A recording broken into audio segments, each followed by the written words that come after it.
Esto es Colmena Fi. En breve comenzamos.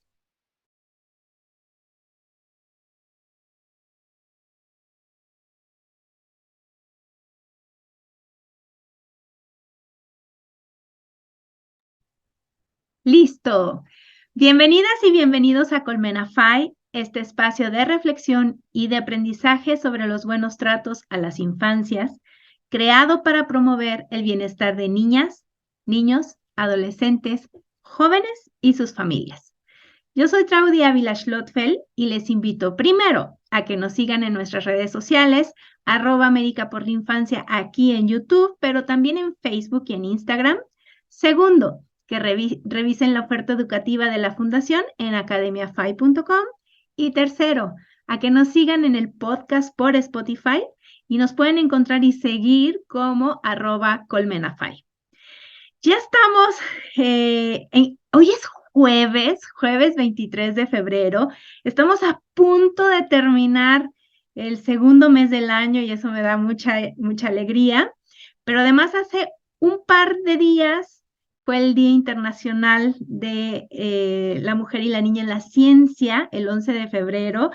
Y para el episodio de hoy tenemos una investigadora científica.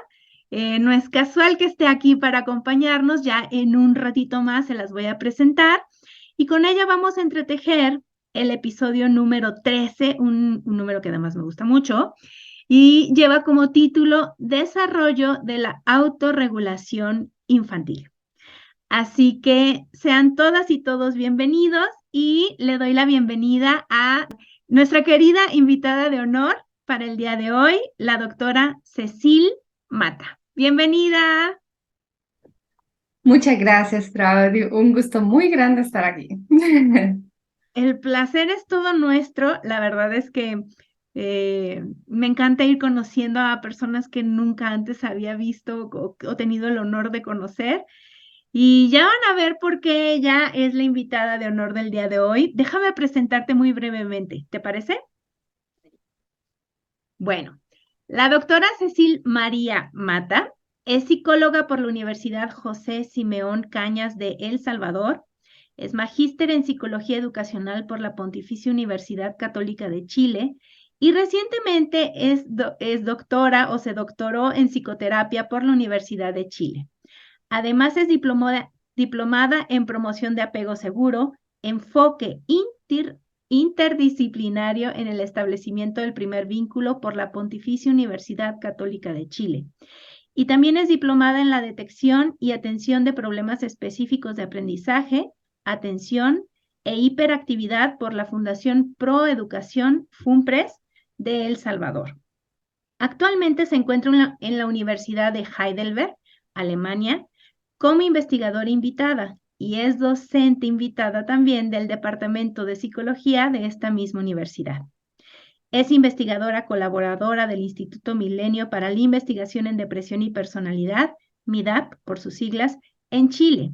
Su trayectoria en investigación se centra en temas de apego, desarrollo socioemocional y teoría de la mente durante la primera infancia, mentalización y sensibilidad parental, así como estudios interculturales. Pueden seguirla en Instagram como @ps de psicóloga Cecil Mata, ¿cierto? Sí, cierto. Y ahí también pueden entrar al proyecto que todavía estamos llevando a cabo en Chile. Si alguien nos está escuchando desde Chile, todavía estamos reclutando participantes, así que feliz. Ahí pueden también encontrar información. Ok. Es para población chilena, ¿verdad? Sí, bueno, estamos también en Alemania. Estamos recogiendo datos ahorita también en Alemania y en el futuro en otros países. Si alguien en Latinoamérica se quiere sumar, también felices.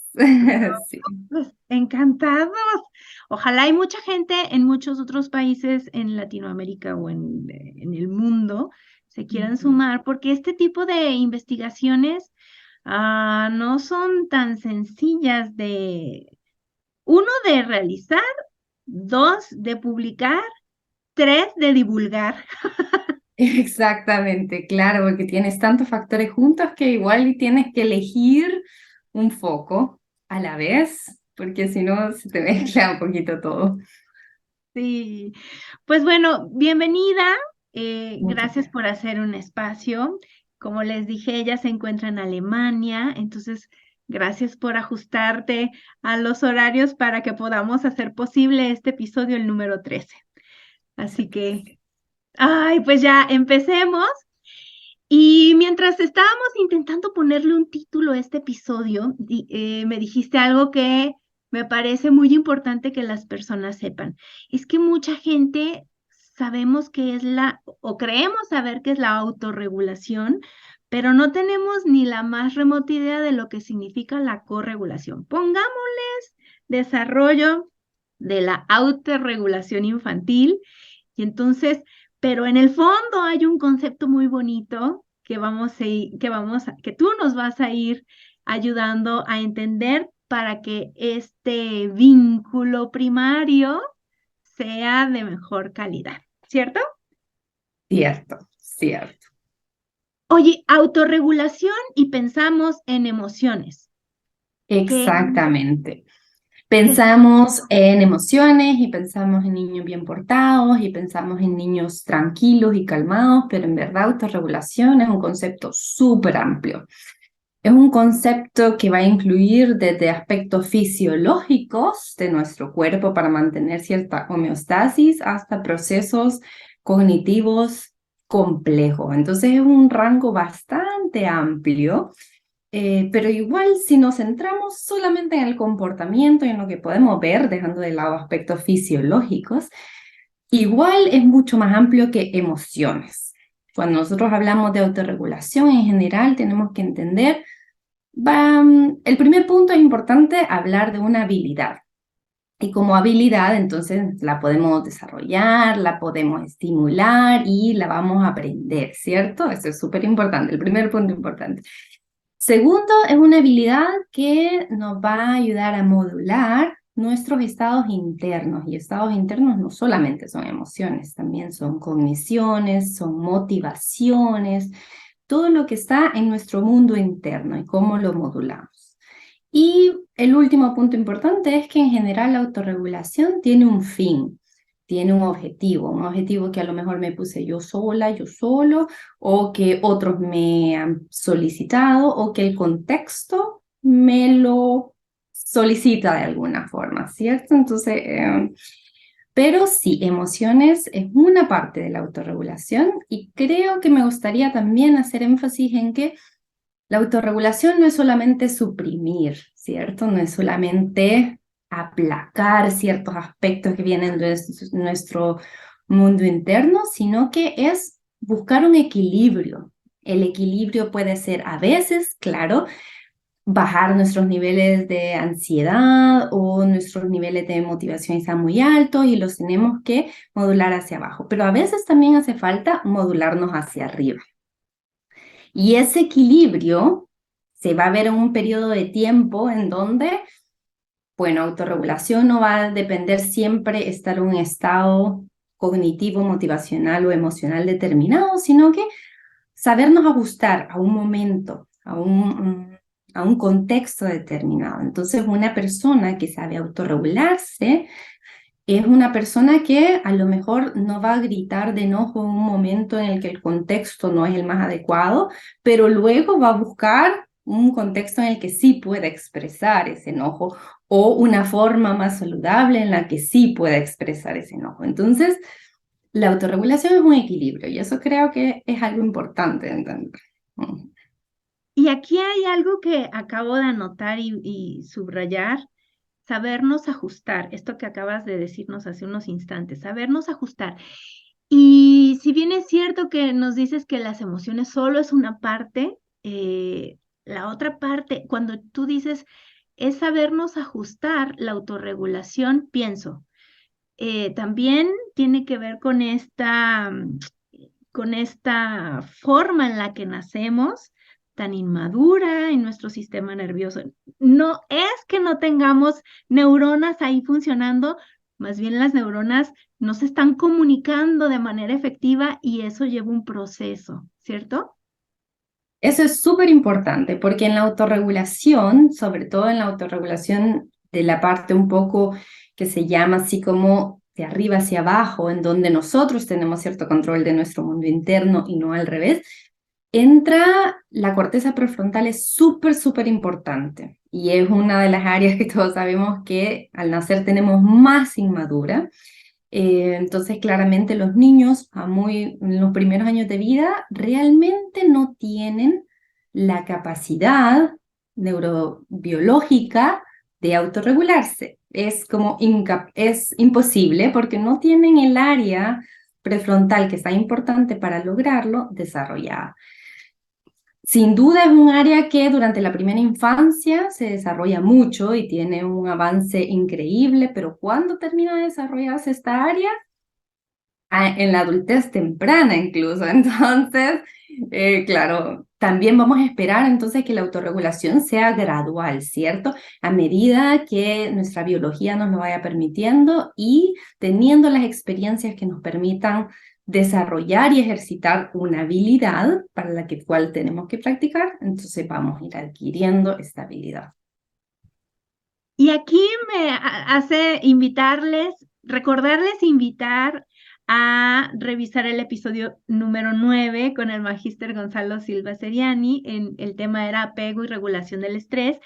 Por ahí de la mitad hacia el final nos habla un poco sobre un tipo de apego en donde los niños aprenden o niñas aprenden a estar calladitos, a ser niños bien portados, porque esa es la forma en la que reciben atención. Entonces, no es que el niño sepa autorregularse desde chiquito, sino más bien es el hecho de que han aprendido que esa es la forma para obtener atención, ¿cierto?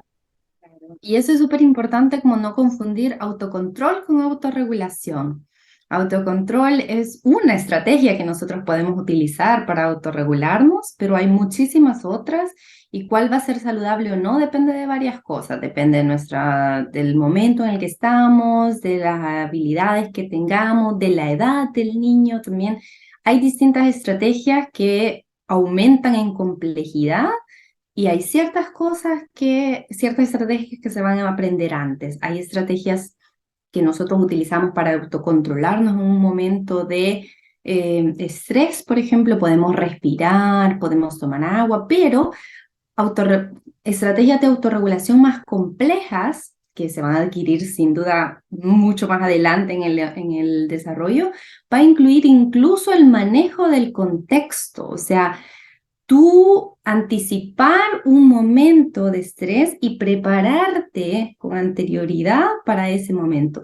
O sea, si yo estoy muy nerviosa para el examen, me voy a preparar semanas antes, voy a dormir bien, voy a comer bien. Esas son estrategias muchísimo más complejas, pero también se consideran estrategias de autorregulación. Y habemos algunos que no tuvimos esa bendición de ser acompañados lo suficientemente bien, que nos cuesta muchísimo hacer este ejercicio de autorregulación un poco más complejo del que nos estás hablando. Pero aquí entonces, ¿qué sucede si soy un niño o una niña de 1 año y medio o 2 años? ¿Qué sucede en mi cerebro si esta corteza prefrontal no es muy funcional, que digamos? ¿Cómo hago yo para lograr esta regulación con mis capacidades limitadas? Bueno, ahí entra el papel del cuidador. El cuidador es el que nos va a ayudar al niño a regular sus estados internos. Claramente vamos a ver señales, incluso así como de autocontrol en los primeros años de vida. Todavía no vamos a hablar de autorregulación al 1 año y medio, los 2 años, ¿cierto? Porque eso requiere habilidades cognitivas más complejas. Pero el adulto va a ser el encargado de ayudar a ese niño a regular sus estados internos. Eso lo podemos llamar heterorregulación, tal como Gonzalo lo mencionó. Algunos otros autores lo llaman corregulación para hacer como diferencia entre aspectos más diádicos y aspectos que van más dirigidos desde el adulto hacia el niño, pero independientemente va a ser una fuente, va a ser un agente que promueve la regulación de los estados internos del niño. Y aquí entran varias cosas. Primero que claramente el niño va a necesitar mucho más acompañamiento en los primeros años de vida y se espera que eso vaya disminuyendo porque los padres somos capaces de ver que las habilidades propias del niño van a ir incrementando. Y es súper interesante ver que en nuestro estudio, por ejemplo, nosotros filmamos a los padres y microanalizamos, o sea, segundo a segundo vamos analizando qué sucede. Y nos damos cuenta que en verdad no sabemos cómo, las sutilezas, los adultos, sin que el niño diga nada, a veces sin ni siquiera hacer un gesto muy notorio, los padres identifican en qué momento el niño necesita ayuda y en qué momento el niño no necesita ayuda. Y eso es como súper interesante. Pero entonces, de alguna manera, los padres van identificando que el niño va adquiriendo habilidades y van disminuyendo ese apoyo, ese acompañamiento. Y de ahí viene entonces que nosotros podemos utilizar distintas estrategias para ayudar al niño, ¿cierto? Podemos distraerlo, podemos ofrecerle algún premio, podemos negociar con él y dejando fuera las estrategias que pueden ser violentas con el niño, ¿cierto? Dejando de fuera esa parte, no hay estrategias que en sí sean adecuadas o inadecuadas o positivas o negativas, eso va a depender del contexto de nuevo en el que estamos y de la edad del niño. Hay estrategias que van a ser más útiles con niños pequeños y hay estrategias que van a ser más útiles con niños más grandes cuando nosotros ya estamos promoviendo, queriendo que el niño se autorregule un poquito más autónomamente. ¡Ay, no! Este episodio está precioso. Cuídense, por favor, al final, que apenas estamos empezando y está poniéndose buenísimo, porque cuando dijiste que el concepto de corregulación estaba relacionado o se quiere relacionar con la situación diádica o con la cualidad de la diada, aquí se me ocurre introducir o traer a la conversación un concepto llamado sincronía. ¿Por qué la sincronía resulta importante para la posterior autorregulación de los niños y las niñas? Claro, resulta súper importante y así como Esteban mencionaba en algunos capítulos anteriores, la diada va a empezar a crear cierto ritmo, ¿cierto? Y entonces se crea cierta secuencia que cada una de las personas como que empieza a anticipar que en su propia naturaleza va a ser una fuente de corregulación. O sea, yo me siento tan bien con esta persona que va a generar en mí estados más regulados en general. Y aparte, desde otro punto de vista, también es importante que ese vínculo sea seguro para que yo pueda explorar mis estados internos. Toda exploración puede ser amenazante para un niño, ¿cierto? No solo en el mundo exterior, sino que en el interior. Entre más conectado me siento, entre más sincronía haya con mi cuidador, entre más seguro sea el vínculo, también me voy a sentir mucho más seguro o segura de explorar mis estados internos, porque claramente si el fin es modular esos estados internos, primero tengo que explorar qué hay ahí adentro, ¿cierto? Y luego, en el futuro, voy a aprender a modularlo, a nombrarlos, a manejarlos, ajustarlos a un contexto determinado, etcétera. Pero en primer lugar necesito explorar. Y por eso es tan importante que hagamos un proceso reflexivo, estas competencias parentales reflexivas, que organicen nuestras propias experiencias como adultos cuidadores para después poder organizarle el mundo a nuestros hijos, ¿cierto?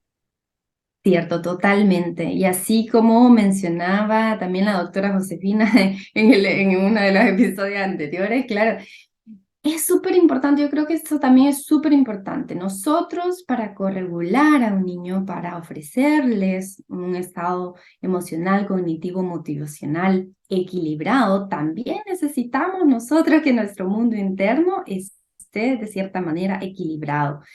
Y eso es súper importante también cuando uno empieza a ver estudios interculturales y ve que en distintas culturas hay distintas formas de parentar, hay distintas formas de regular y tenemos que empezar también a ser más sensibles con ese adulto, de ver la historia de esa persona, de ver si esta persona también está encontrando el equilibrio en su mundo interno que implica momentos y momentos, ¿cierto? Momentos en el que yo también me tengo que cuidar a mí, en el que yo también tengo que ser cuidado, en el que yo también tengo que ser corregulado.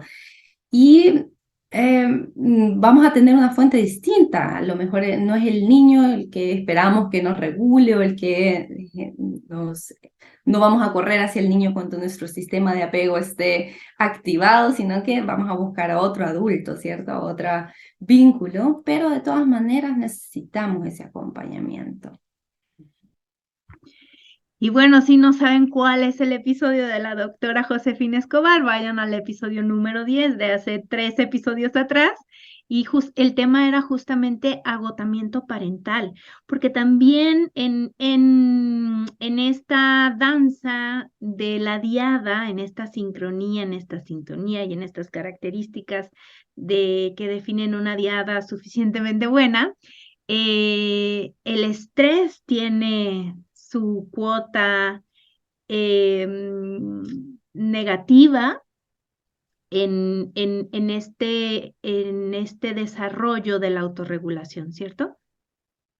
Definitivamente. Y aquí también entra no dejar de lado el contexto. El contexto también va a determinar cuáles son las estrategias adecuadas o inadecuadas. No es lo mismo criar a un niño en un ambiente estable, seguro, que en un ambiente inseguro en donde tienes que tener mucho más supervisión de lo que sucede. Y también he empezado a ver algunos estudios y nosotros con mi profesora también estamos tratando de promover qué estamos entendiendo por autorregulación en distintas culturas y en distintos contextos, ¿cierto?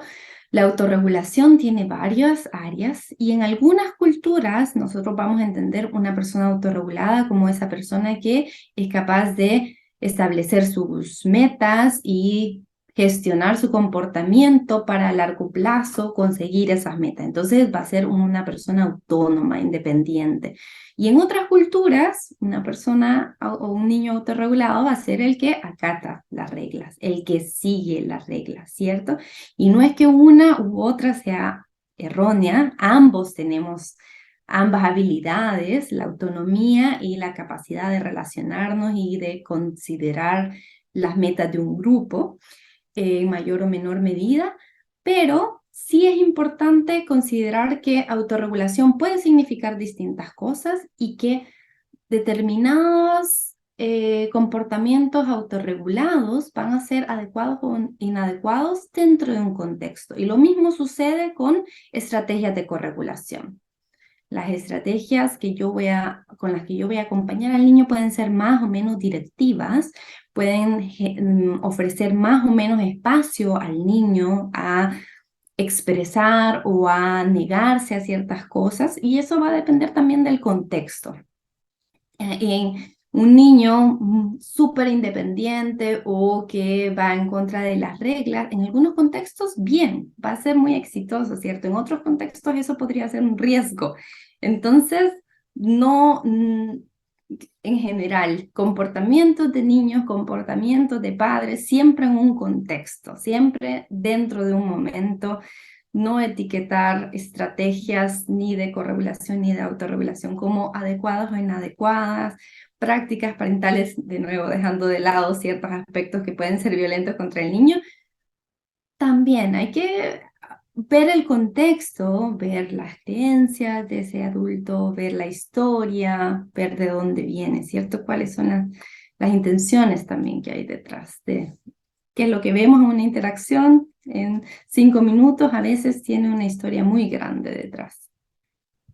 Y ahí es donde esta teoría ecológica del desarrollo humano de Uri Bronfenbrenner es tan importante para entender la ecología de la crianza, todo lo heredado, este dominio de lo heredado en el modelo Odisea, que se llama Oportunidades para el Desarrollo de Interacciones Sensibles, Eficaces y Afectuosas, porque eso es lo que necesitamos los cuidadores, las personas adultas cuidadoras, oportunidades para desarrollar, que era lo que nos decías al principio. Esta autorregulación es una habilidad y se puede desarrollar, ¿cierto? Totalmente, totalmente, y siempre buscando el equilibrio. Yo creo que eso es un punto importante que no siempre consideramos cuando uno habla de autorregulación. No piensa en el equilibrio. Tenemos que tener espacios en donde no necesitemos suprimir, sino que también podamos expresar. Y claramente hay mejores o hay algunas formas de expresar que son más adecuadas socialmente que otras, ¿cierto? No vamos a ir a golpear a una persona independiente de cómo nos sentimos, pero tenemos que encontrar entonces formas más saludables de sacar. Y estas estrategias de autorregulación es importante considerar que, claro, el adulto va a acompañar al niño y también le va a ir mostrando estrategias de autorregulación. La idea es que el adulto le va a ir dando ideas o acompañando determinados ejercicios, y lo que la investigación muestra es que muchas de las estrategias que los niños a los 5 o 6 años utilizan son las que los papás les han enseñado, ¿cierto? En el futuro va a ir adquiriendo sus propias estrategias de autorregulación, pero en los primeros años lo que los niños hacen para intentar controlar, para intentar modular o equilibrar sus estados internos es lo que los papás, que los cuidadores nos han enseñado. Y ahí podemos, de nuevo, las estrategias que podemos mostrarle van en un abanico bastante grande, desde aspectos más como corporales, de respiración, sensoriales, muchísimo, ¿cierto? Pero es importante saber que muchas de las estrategias que los niños van a utilizar son aprendidas, entonces nosotros tenemos que promover el aprendizaje, modular, dar ideas, acompañar, ver cuáles funcionan mejor en mi niño, mi niña, eso. Aprovechando que eres experta en temas de la teoría de la mente, este concepto, ¿cómo se relaciona en el desarrollo de la autorregulación? Mira, o sea, eso es súper importante porque los primeros años de vida también los niños no van a comprender el mundo interno de las demás personas, todavía no tienen la capacidad de identificar que las demás personas piensan o sienten distinto a mí. También las emociones primarias y secundarias vienen en momentos distintos, ¿cierto? Pero la teoría de la mente va a permitir entonces al niño empezar a identificar cuáles, ah, cuáles comportamientos van a ser adecuados o inadecuados dentro de mi grupo social cercano. Al principio, los niños hasta los 2 años todavía no han mostrado autorregulación, entonces van a tener cierto autocontrol. Si tú le dices, no hagas eso, va a ser capaz de detener su comportamiento, o incluso van a empezar mm, a negociar desde cierto punto de vista. Pero no es hasta los 3 años cuando ellos empiezan a generar la teoría de la mente, cuando ellos ya van a ser capaces de anticipar, de reflexionar un poquito más sobre su comportamiento y empezar a tomar decisiones sobre ni siquiera lo que está bien y lo que está mal, porque eso todavía llega después, pero sí de a lo mejor a mi mamá, a mi papá, esto no le gusta, no le parece, ¿cierto? Todavía necesitan en este momento que los adultos le acompañen a reflexionar sobre su comportamiento, explicarle las razones, explicarle las consecuencias y también negociar, ¿por qué no? ¿Cierto? Negociar, no todo tiene que ser tan dirigido. A medida que los niños crecen, también les tenemos que ir dando los momentos en los que traten ellos solitos de encontrar las razones o de decidir cómo comportarse en determinados contextos. Yo recuerdo aquí que Esteban nos decía, vayan y revisen el episodio número 6, turnos de conversación y desarrollo socioemocional, nos decía que hay un lenguaje mentalizante y que ese lenguaje mentalizante es muy importante para este desarrollo de esta autonomía progresiva en los niños y niñas. Y que debemos entender que entonces nuestra función es en este concepto de la corregulación, nuestra función es conectar por un USB o vía Bluetooth, conectarles nuestro cerebro al cerebro en desarrollo de nuestros hijos o hijas para que sean capaces de ir ensayando a través de nuestro cerebro estos ejercicios de autorregulación, ¿cierto? Exactamente, y sin duda también los adultos, es interesante pensar que una persona fuera de ti, un adulto, se va a dar cuenta de tus emociones, de tus estados cognitivos, de tus estados motivacionales antes, porque el niño todavía no tiene la capacidad como de autorreflexionar sobre, oh, ¿qué es lo que estoy sintiendo? Alguien se lo tiene que mostrar sensiblemente, ¿cierto? Y tiene que guiarlo de cierta manera hasta que empiece a explorar ese mundo interno, esos estados internos de manera más autónoma. O sea, al principio, a través de la mentalización, a través del lenguaje mentalizante, nosotros vamos a ir poniéndole etiquetas a ciertos estados internos y se los empezamos a reflejar y poco a poco el niño entonces va a aprender a identificarlos. Y después, aparte, los tenemos que acompañar a aprender a modularlos, a equilibrarlos, ¿cierto? Pero es el adulto el que primero le va a decir, oye, ¿estás distraído? O me parece que esta actividad no te gusta tanto, ¿qué opinas? O incluso las emociones, ¿cierto? ¿Qué crees que estás sintiendo? ¿En qué parte de tu cuerpo lo sientes? ¿Cómo crees que podemos manejarlo? Porque si nosotros no se lo reflejamos, difícilmente el niño se va a detener a mirar dentro de sí. Ellos están emocionados explorando el mundo, ¿cierto? Entonces nosotros necesitamos dirigir la atención hacia el mundo interno y ir modulando, ir acompañándolos para que vayan explorando ahí. Ahora que dijiste esto de llevarlos a su mundo interno, es como si estos barcos que vinieron de Europa eh, no tenían ni la más remota idea de que más allá de Europa existían otras culturas.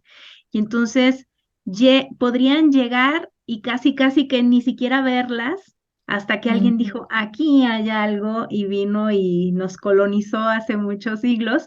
Y, algo así es lo que sucede con hey, voltea a ver, tienes un mundo interno y es muy interesante, pero tienes que aprender a conocerlo y a equilibrarlo según el contexto. Claro. Claro, y los adultos no siempre tampoco sabemos cómo, ¿cierto? Porque también en generaciones anteriores no estaba mucho esto del buen trato, del acompañamiento sensible, de la mentalización. Entonces, yo trato también a muchos papás y me dicen, pero es que yo le he enseñado los números, pero nunca le he enseñado las emociones, así como por dónde empiezo, ¿cierto? Y es difícil imaginar que una persona va a aprender a modular y a equilibrar sus estados internos si nunca los ha conocido. Y no los va a conocer si no los ha explorado primero, ¿cierto? Es súper difícil pedirle a un niño. A lo mejor por ensayo de error, por experiencia, por causa-efecto, como tú mencionabas antes, aprenden a suprimir, como a callarse, a mantenerse quietecitos, pero eso a largo plazo no es autorregulación, no es equilibrio y no es saludable, ¿cierto? Entonces, tenemos que acompañarlos y tenemos que ayudarles a modular sus estados internos si queremos que aprendan a hacerlo por ellos solos. No hay otra manera, no hay camino corto. Eso, que era lo que nos decía Gonzalo en el episodio número 9, Pues bueno, la verdad es que es un camino largo, lograr la autorregulación es un camino largo y generalmente tiene que, yo creo que, corrígeme si no, pero tiene que ver con esta flexibilidad en nuestra relación diádica y no solo qué tan flexibles somos en esta sincronía diádica, sino que además qué tan contingentes somos. Entre más flexibles y más contingentes hay una mayor capacidad de autorregulación en etapas posteriores infantiles, a menor flexibilidad en la diada y menor contingencia, menos capacidad de autorregulación, ¿cierto? Exactamente, yo solamente añadiría ahí la calidez emocional, que se ha mostrado que puede haber flexibilidad, pero si esa flexibilidad se da en un contexto de emociones más bien negativas, no tiene un efecto tan positivo.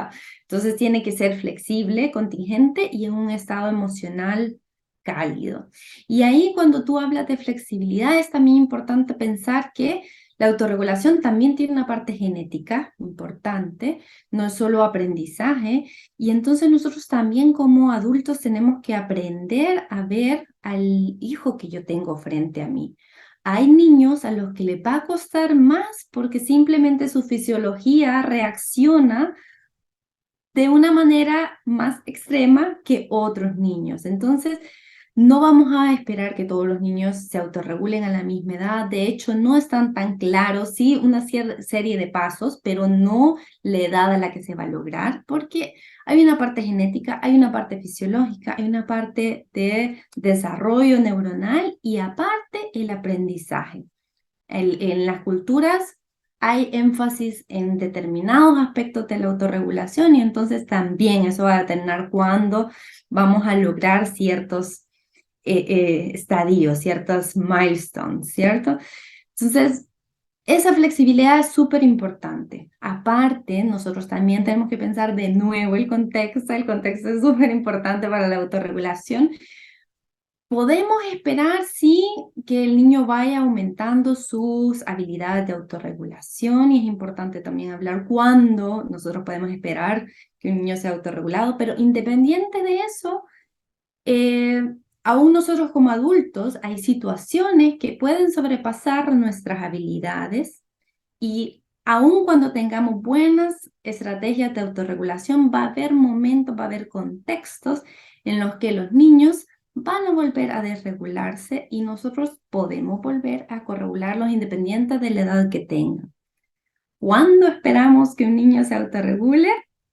En general, a los 5 o 6 años esperaríamos que los niños se autorregulen en la mayoría de situaciones cotidianas, es decir, lo que han ejercitado en contextos que conocen, en situaciones que ya ha experimentado antes. Entonces, esos niños van a poder ser capaces de autorregularse, pero eso no significa que lo van a lograr siempre. En momentos en los que se sienten más inseguros, o en contextos desconocidos, es probable que esas habilidades entonces no funcionen tan bien. Y por eso el mensaje oculto del tema del episodio de hoy es la corregulación.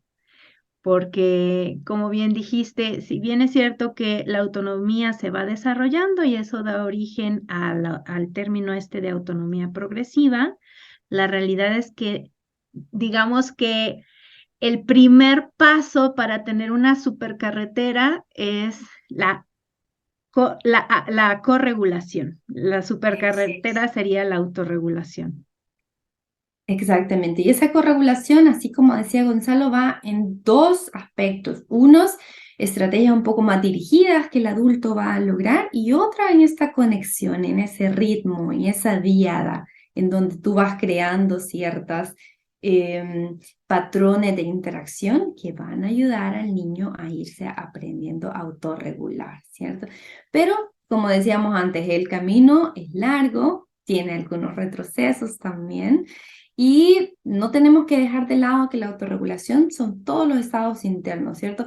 Pero sí hay algunos aspectos que se desarrollan antes y otros después. En general, los niños van a ir aprendiendo antes a manejar su atención o aspectos un poquito más cognitivos de concentración. Y lo que se logra de último, lamentablemente, es lo que más nos cuesta, son las emociones, ¿cierto? Eh, en la edad preescolar, todas las pataletas son parte de ir intentando modular los estados emocionales. Y algunos autores piensan que es tan difícil lograr la autorregulación emocional porque necesita cierta base cognitiva primero.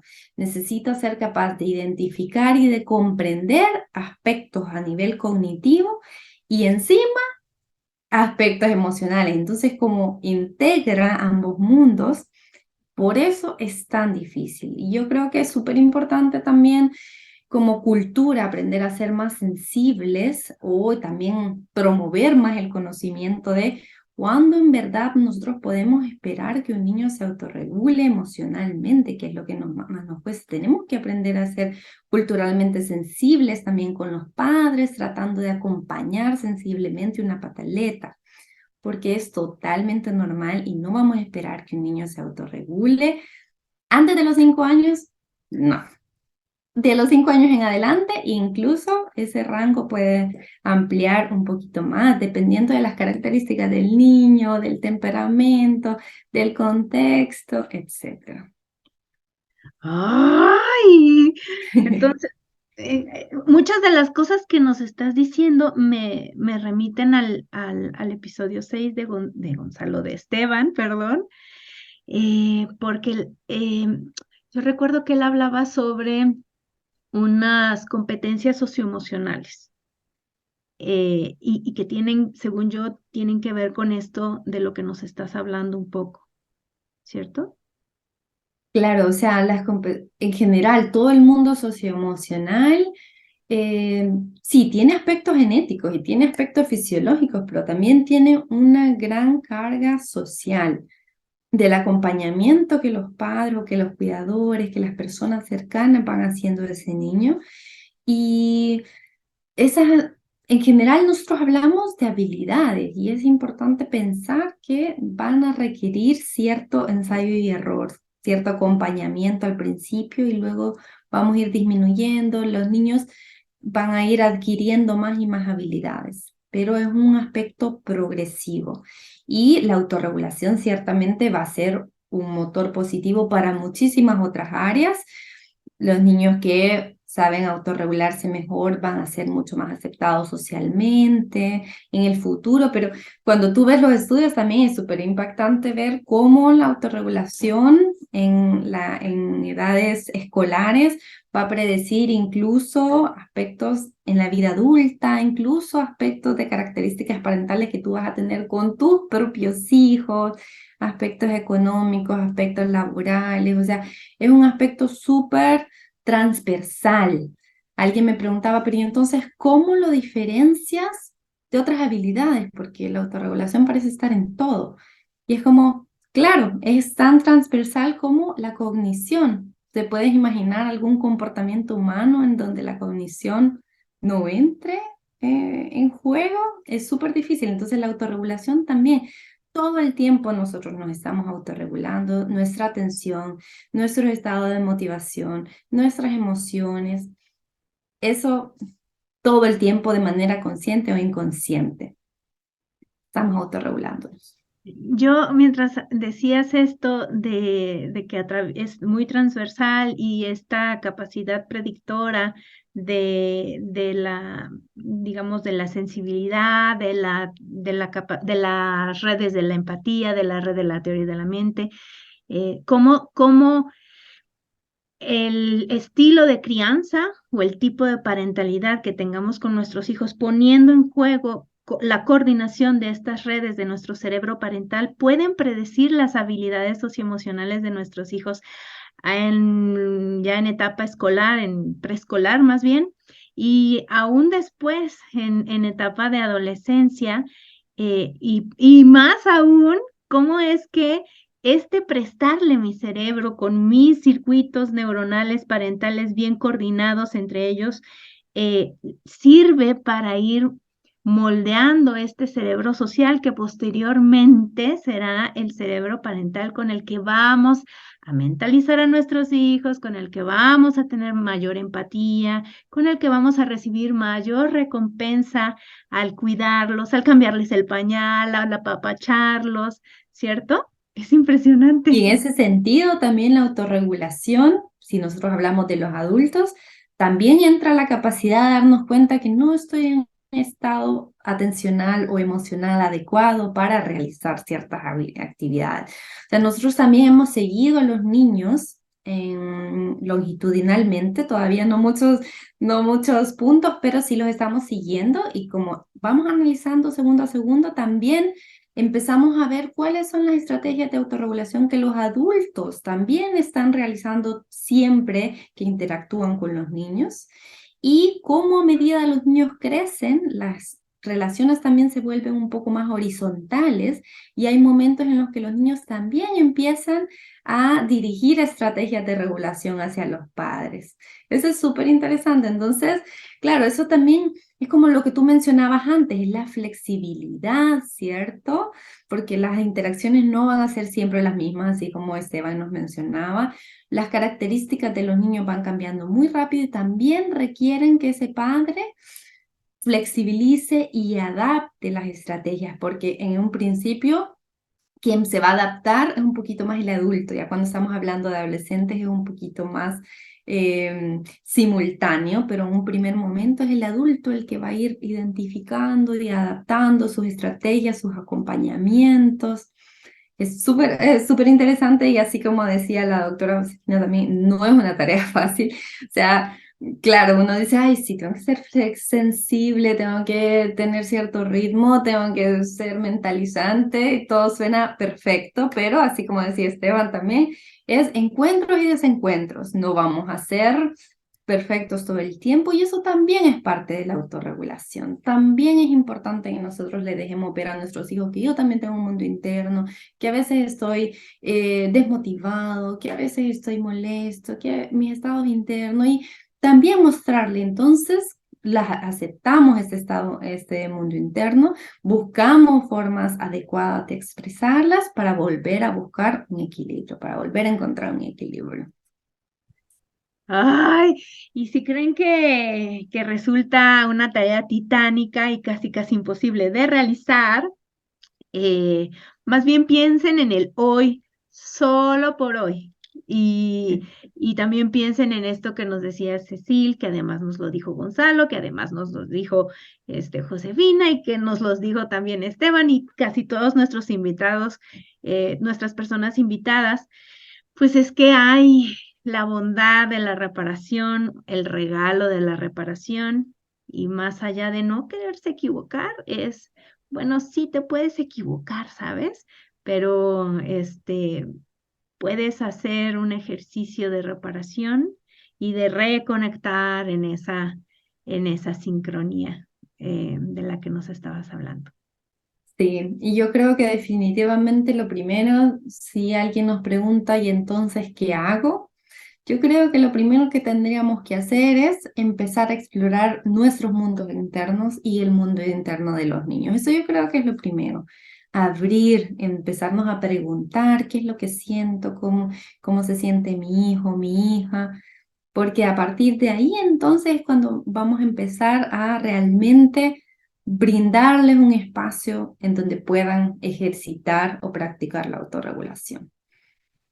Y recordarles que para poder conocer a nuestros hijos, su mundo interno, para saber cuáles son sus deseos, cuáles son sus intenciones, pues tenemos que estar. La parentalidad es un ejercicio de estar aquí y ahora contigo en una relación de ida y vuelta, de turnos, de sincronía. No hay otra forma, porque además este cerebro parental del que hemos estado hablando se sostiene a través de las interacciones. Es decir, en el caso de las mamás gestantes, por ejemplo, pues tenemos una ayuda con todas las hormonas que reestructuran nuestros circuitos neuronales, Pero ojo, nosotros también podemos ir perdiendo esa red de la empatía, de la teoría de la mente, del el núcleo este dopaminérgico. Lo podemos ir perdiendo porque está en relación a cuán involucrada estoy en el cuidado de mi bebé, niño, niña o adolescente. En la medida en que las mamás, por ejemplo, dejamos de estar intensamente involucradas, pues se van perdiendo estas conexiones del cerebro parental. Y para los hombres, por ejemplo, es la interacción cotidiana la que permite que se reestructure el cerebro para hacer su labor de crianza, ¿cierto? Cierto, y entonces también tenemos que buscar esos momentos de disfrute, de placer, ¿cierto? No podemos estar emocionalmente conectados todo el tiempo, es imposible, nuestra biología no lo permite, entonces también tenemos que tener momentos en donde nosotros logremos el equilibrio de nuestros estados internos para luego volver a disfrutar nuestros momentos de padre, de madre, que es una de las dimensiones de nuestro self, ¿cierto? No, muchas veces la central, pero hay otras y hay que cuidarlas todas. Y aquí les invito a ver el episodio número 2. El tema es parentalidad social, porque para que podamos tener espacios que alimenten a nuestro yo, no como mamá o como papá, sino como persona, necesitamos un equipo parental o necesitamos de este ejercicio de la parentalidad social en donde todas y todos nos podemos involucrar en la crianza de un hijo que no necesariamente tiene que ser el mío, ¿cierto? Siempre es más fácil criar en grupo, definitivamente. Cierto. ¡Ay, ya llevamos 46 minutos! Oye, cuéntanos un poquito ya para terminar esta primera sección. En el CV que me enviaste hay dos papers que están en proceso de ser publicados y yo sé, al menos mi ex jefe me decía, no hables de esto hasta que esté ya en tal revista, en la edición tal, en el número tal, pero ¿podrías decirnos un poco de eso? ¿De cuál? ¿De la comparación entre países me hablas tú? Sí, de esa. Claro, fíjate que primero, el primer paper que está casi publicado, utilizamos un cuestionario parental. Mi tesis incluye cuestionario y observación, pero hicimos como una recogida de muestra mucho más amplia con el cuestionario en El Salvador, en Chile y en Alemania. Y en unos meses va a salir otro más que incluimos a Polonia, Italia, Dinamarca y Alemania. Entonces, nosotros de verdad estamos queriendo, si alguien se quiere sumar, este cuestionario es simplemente, no es para evaluar, sino es para identificar estrategias de regulación infantil o parental que se utilizan en distintas edades, entre los 1 y 6 años. Y nosotros estábamos como interesados en saber qué hacían los padres y los niños de distintas culturas. Y sabes que hay varias buenas noticias. Primero es que en general priorizamos como padres estrategias positivas. En general, las estrategias que algunos países utilizan más unas que otras, pero en general son las positivas, las que prefieren los padres. Y entra un poquito, la diferencia se ve mucho más cuando el niño no quiere seguir indicaciones o cuando tenemos algún momento de regulación. Ahí es donde algunas culturas enfatizan una jerarquía y otras culturas enfatizan algo un poquito más de negociación. Es importante sí ver que algunas culturas también parecieran tener un poquito más de conocimiento sobre el desarrollo infantil y eso sí es algo que nosotros podemos mejorar. Es como algunas culturas utilizan estrategias con niños muy pequeños para las cuales esos niños aún no están preparados de realizar. Y eso sí es algo que ojalá encontremos una forma de socializar, ¿cierto? ¿Qué es lo que los niños sí pueden hacer en los primeros años de vida y que no, para no exigirles aspectos que no pueden realizar biológicamente?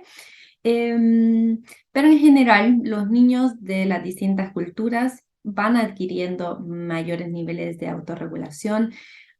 en mayor o menor medida los padres de las distintas culturas también van adaptando sus estrategias de corregulación y ahí vuelve a entrar eso que ya vimos a nivel observacional en los videos. De alguna u otra forma los padres saben cuando el niño necesita libertad, cuando el niño necesita ayuda y eso es algo que todavía no sabemos descifrar totalmente, pero hay algo que los padres saben. No es fácil, pero también tenemos, podría ser intuición o podría ser ciertas habilidades que hemos ido desarrollando, pero, o conocimiento de mi hijo, de mi hija, pero sí, hay cierto ajuste. Los padres tienden a ajustarse a las habilidades y a las características del niño. Y eso es algo positivo. La magia de las Ujú. interacciones cotidianas, digo yo. Ujú. Bueno, pues ya, ahora sí, llevamos 50 minutos y vamos a cerrar esta primera parte invitándoles a recordar algo que nos dijiste en esta última intervención. Es importante que como padres tengamos noción de qué esperar y qué no esperar en la etapa evolutiva en la que estemos interactuando con nuestros hijas o hijos o hijas. Es importante recordar que estas competencias parentales son habilidades y por lo tanto se pueden aprender. Es importante digamos que dentro de estas capacidades se encuentra la capacidad de mentalizar a nuestros hijos, usar un lenguaje mentalizante y también se puede aprender. Entonces, eh, nos decías también acerca del contexto en el que nos desenvolvemos en la crianza actual, pero también esta historia de nuestra vida, cómo fuimos criados, qué habilidades nos fueron pasadas con la estafeta de nuestros padres y saber que no es necesario ser perfectos, sino ser suficientemente buenos. Es importante que recordemos que para llegar a esta autonomía progresiva o adquirir la autorregulación, es necesario prestarles a nuestros hijos nuestra capacidad para gestionar, para autorregularnos. Es en estas interacciones cotidianas en donde modelamos nuestras estrategias de autorregulación que nuestros hijos van a ir aprendiendo a regularse.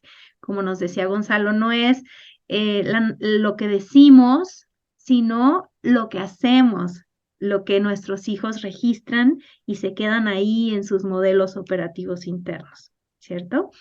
Qué Eh, resumen más perfecto. Entonces, pedirle a nuestros hijos menores de 6 años que se autorregulen, pues es un ejercicio muy maltratante porque pues no Si no tienen les herramientas. hemos enseñado y si no los hemos acompañado, totalmente. Cierto. Ahora, en esta segunda parte me gustaría invitarte a ti a que nos digas cómo, a dónde, en qué material, además de tu cuenta de Instagram, en donde a lo mejor podríamos ir a leer un poco sobre estrategias de autorregulación o, o invítanos a leer tus papers. O sea, totalmente también en mi Instagram encuentran ahí el link para buscar mis papers. Y bueno, fuera del libro de Esteban, que yo creo que aquí en general todos lo han escuchado, pero ¿qué otros autores me puse a pensar? ¿Qué otros autores recomendaría yo leer para ir aprendiendo sobre todo esto? Mira, tengo 3 autores que recomendar. El primero, yo creo, los primeros 2 creo que si estamos en el ámbito del desarrollo infantil los hemos escuchado. El primero es Beatriz Bibi, que yo creo que todos lo hemos escuchado. Ella tiene mucho material de microanálisis, de entender estas interacciones, esas sutilezas de interacción entre un bebé y un adulto. La segunda autora es Ruth Feldman, que yo creo que también todos lo hemos escuchado. Ella tiene mucho, también, ella incluye mucho la parte fisiológica de la autorregulación. Ella tiene mucho trabajo incluyendo también la medición de ciertas hormonas y la sincronía o la corregulación. Entonces ella como que ingresa esa parte. Y por último también una que a lo mejor no nos conocemos tanto, que se llama Catherine Tamis Lemonda. Ella es una investigadora también en Nueva York que ha estudiado mucho la comunidad latinoamericana en Estados Unidos y creo que está haciendo un trabajo súper bonito en sensibilizar en cómo la comunidad latinoamericana tiene características distintas a las que a lo mejor hemos escuchado en población europea, pero no necesariamente por eso son equivocadas. Entonces ella hace mucho énfasis, por ejemplo, en que, claro, hay más jerarquía en las interacciones entre adultos y niños en poblaciones latinoamericanas, pero hay mucha calidez también ahí. Y no dejar de lado eso y cómo los niños responden distinto frente a un cuidador que es más jerárquico que otro, cómo entonces el niño también se va adaptando a ese adulto y no necesariamente, en algunos casos sí, en otros, pero no necesariamente eso es violentar al niño, sino que la diada va a ir buscando su equilibrio. Las características de los dos van a buscar un acoplamiento siempre y cuando haya cierta calidez emocional, cierto respeto por el otro. Las diadas van a ir encontrando su equilibrio y su funcionamiento. Y mientras este sea flexible, sea contingente y sea emocionalmente positivo, va a servir de fuente de corregulación. Qué bueno que dijiste estas tres últimas características para que recordemos que estas tres características están relacionadas íntimamente con el desarrollo positivo de la autorregulación. Llegamos ya a la última parte de esta conversación que he disfrutado muchísimo. Ojalá deseo que se hayan quedado hasta esta última parte y lo hayan disfrutado tanto como yo. Y te pregunto si estás lista para esta tercera parte. Sí, estoy lista. Bueno, les recuerdo cómo es esta última dinámica. En este momento yo le doy a mi persona invitada, que en este caso es la doctora Cecil Mata, le otorgo una palabra y un concepto y ella lo va a relacionar con el concepto de los buenos tratos, pensando sobre todo en el título, en el tema que nos convoca el día de hoy. Y fíjense que hace 2 días, el 21 de febrero, fue el Día Internacional de la Lengua Materna.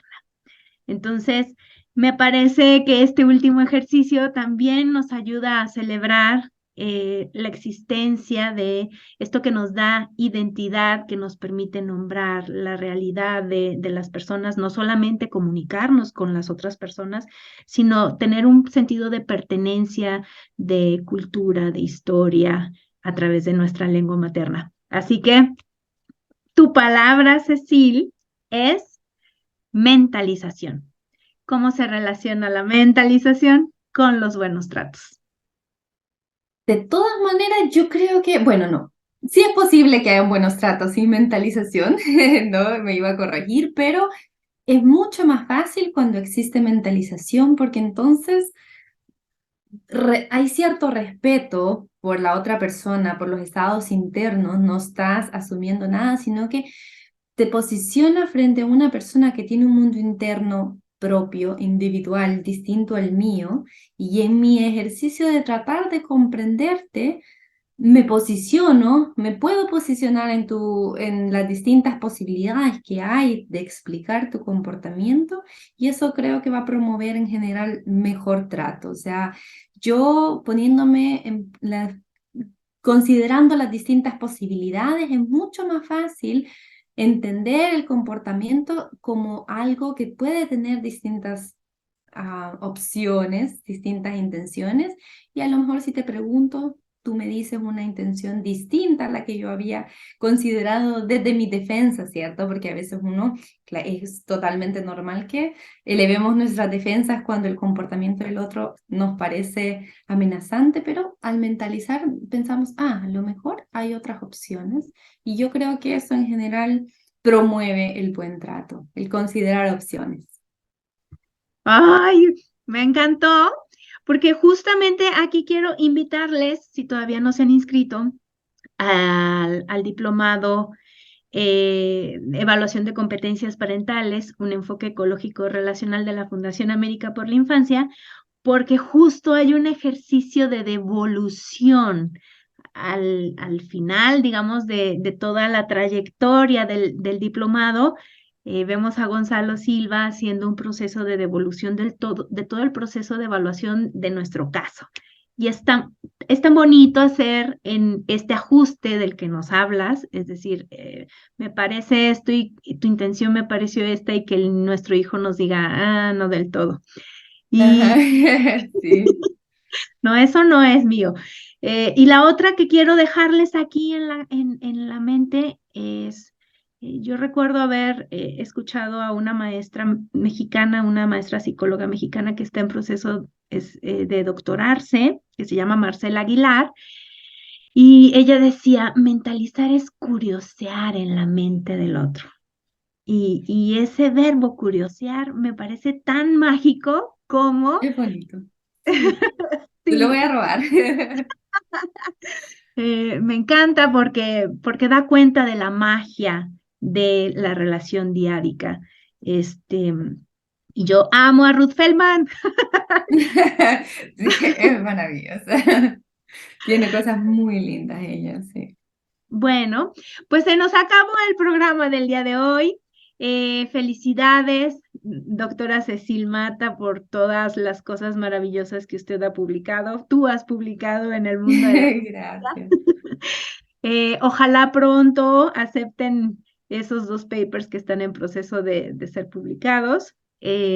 Vayan y sigan a la doctora Mata en @ps.cecilmata en Instagram. Este, por favor, no olviden seguirnos en América por la Infancia aquí en YouTube, en Facebook, en Instagram. Revisen la oferta educativa académica que está en academiafy.com.